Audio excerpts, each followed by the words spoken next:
it chapter by chapter, one bite at a time. So many adventures and mountains we can climb. Take it word for word, line by line, one bite at a time.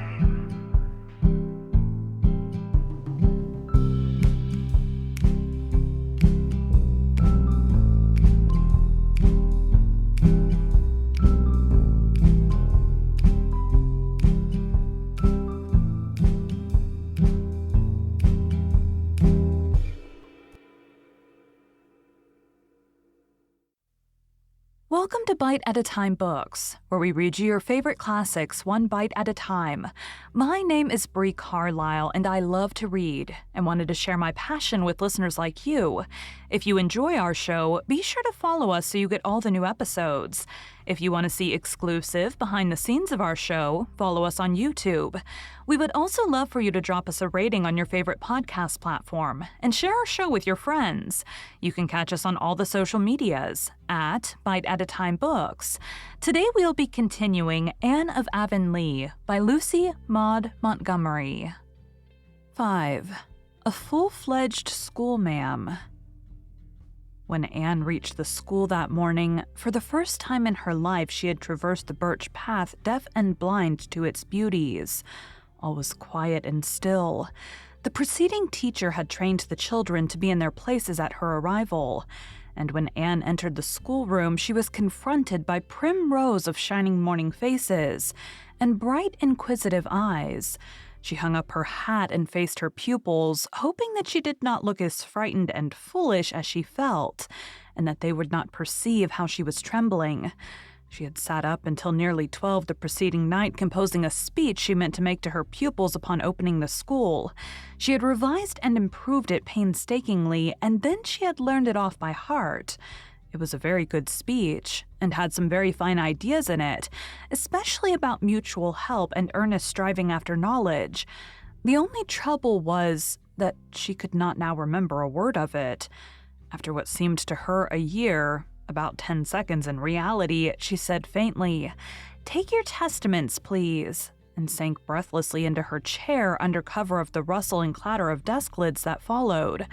While the children read their verses, Anne marshaled her shaky wits into order and looked over the array of little pilgrims to the grown-up land.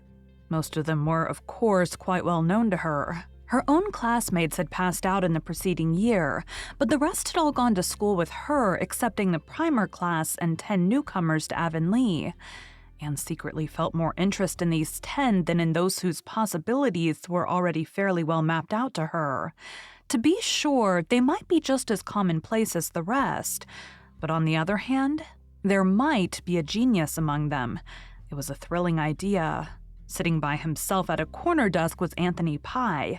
He had a dark, sullen little face and was staring at Anne with a hostile expression in his black eyes. Anne instantly made up her mind that she would win that boy's affection and discomfit the Pyes utterly. In the other corner, another strange boy was sitting with Artie Sloane, a jolly-looking chap with a snub nose, freckled face, and big light blue eyes fringed with whitish lashes. Probably the Donnell boy. And if resemblance went for anything, his sister was sitting across the aisle with Mary Bell. Anne wondered what sort of mother the child had to send her to school dressed as she was. She wore a faded pink silk dress, trimmed with a great deal of cotton lace, soiled white kid slippers, and silk stockings. Her sandy hair was tortured into innumerable kinky and unnatural curls, surmounted by a flamboyant bow of pink ribbon bigger than her head. Judging from her expression, she was very well satisfied with herself. A pale little thing with smooth ripples of fine, silky, fawn-colored hair flowing over her shoulders must, Anne thought, be Annetta Bell, whose parents had formerly lived in the Newbridge School District, but by reason of hauling their house 50 yards north of its old site, were now in Avonlea. 3 pallid little girls crowded into one seat were certainly Cottons, and there was no doubt that the small beauty with the long brown curls and hazel eyes, who was casting coquettish looks at Jack Gills over the edge of her testament, was Prillie Rogerson. whose father had recently married a second wife and brought Prilly home from her grandmother's in Grafton.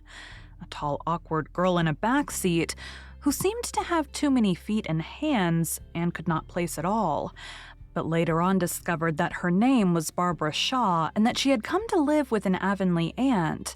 She was also to find that if Barbara ever managed to walk down the aisle without falling over her own or somebody else's feet, the Avonlea scholars wrote the unusual fact up on the porch wall to commemorate it. But when Anne's eyes met those of the boy at the front desk facing her own, a queer little thrill went over her, as if she had found her genius. She knew this must be Paul Irving, and that Mrs. Rachel Lynde had been right for once when she prophesied that he would be unlike the Avonlea children. More than that, Anne realized that he was unlike other children anywhere, and that there was a soul subtly akin to her own gazing at her out of the very dark blue eyes that were watching her so intently. She knew Paul was 10, but he looked no more than 8. He had the most beautiful little face she had ever seen in a child, features of exquisite delicacy and refinement, framed in a halo of chestnut curls. His mouth was delicious, being full without pouting, the crimson lips just softly touching and curving into finely finished little corners that narrowly escaped being dimpled. He had a sober, grave, meditative expression, as if his spirit was much older than his body. But when Anne smiled softly at him, it vanished in a sudden answering smile, which seemed an illumination of his whole being, as if some lamp had suddenly kindled into flame inside of him, irradiating him from top to toe. Best of all, it was involuntary, born of no external effort or motive, but simply the outflashing of a hidden personality, rare and fine and sweet. With a quick interchange of smiles, Anne and Paul were fast friends forever before a word had passed between them. The day went by like a dream. Anne could never clearly recall it afterwards. It almost seemed as if it were not she who was teaching, but somebody else. She heard classes and worked sums and set copies mechanically. The children behaved quite well. Only 2 cases of discipline occurred. Morley Andrews was caught driving a pair of trained crickets in the aisle.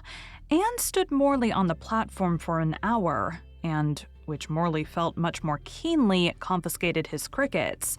She put them in a box and on the way from school set them free in Violet Vale, but Morley believed, then and ever afterwards, that she took them home and kept them for her own amusement. The other culprit was Anthony Pye, who poured the last drops of water from his slate bottle down the back of Aurelia Clay's neck. Anne kept Anthony in at recess and talked to him about what was expected of gentlemen, admonishing him that they never poured water down ladies' necks. She wanted all her boys to be gentlemen, she said. Her little lecture was quite kind and touching. But unfortunately, Anthony remained absolutely untouched. He listened to her in silence with the same sullen expression and whistled scornfully as he went out. Anne sighed, and then cheered herself up by remembering that winning a Pye's affections, like the building of Rome, wasn't the work of a day. In fact, it was doubtful whether some of the Pyes had any affections to win. But Anne hoped better things of Anthony, who looked as if he might be a rather nice boy if one got behind his sullenness. When school was dismissed and the children had gone, Anne dropped wearily into her chair. Her head ached, and she felt woefully discouraged.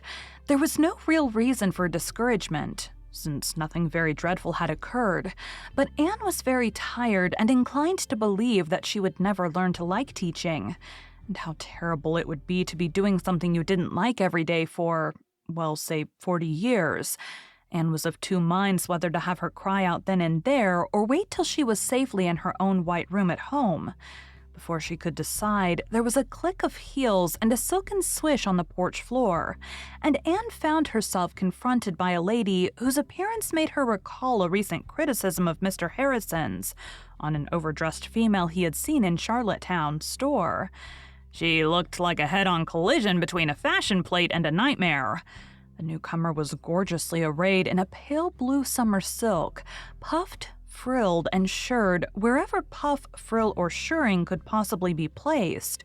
Her head was surmounted by a huge white chiffon hat, bedecked with 3 long but rather stringy ostrich feathers. A veil of pink chiffon, lavishly sprinkled with huge black dots, hung like a flounce from the hat brim to her shoulders and floated off in 2 airy streamers behind her.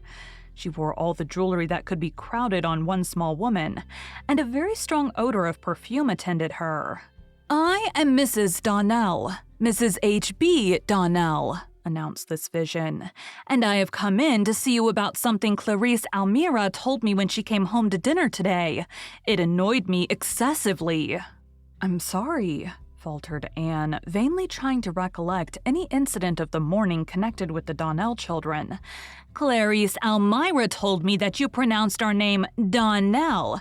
Now, Miss Shirley, the correct pronunciation of our name is Donnell, accent on the last syllable. I hope you'll remember this in the future." "I'll try to," gasped Anne, choking back a wild desire to laugh. "I know by experience that it's very unpleasant to have one's name spelled wrong, and I suppose it must be even worse to have it pronounced wrong." "Certainly it is, and Clarice Almira also informed me that you called my son Jacob." "He told me his name was Jacob," protested Anne. "I might have expected that," said Mrs. H.B. Donnell in a tone which implied that gratitude in children was not to be looked for in this degenerate age. "That boy has such plebeian tastes, Miss Shirley. When he was born, I wanted to call him St. Clair. It sounds so aristocratic, doesn't it? But his father insisted he should be called Jacob after his uncle. I yielded because Uncle Jacob was a rich old bachelor. And what do you think, Miss Shirley? When our innocent boy was 5 years old, Uncle Jacob actually went and got married, and now has 3 boys of his own. Did you ever hear of such ingratitude? The moment the invitation to the wedding, for he had the impertinence to send us an invitation, Miss Shirley, came to the house, I said, 'No more Jacobs for me, thank you.'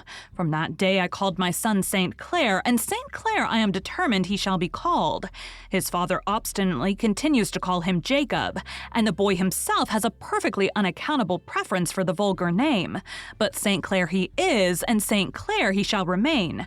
You will kindly remember this, Miss Shirley, will you not?" "Thank you.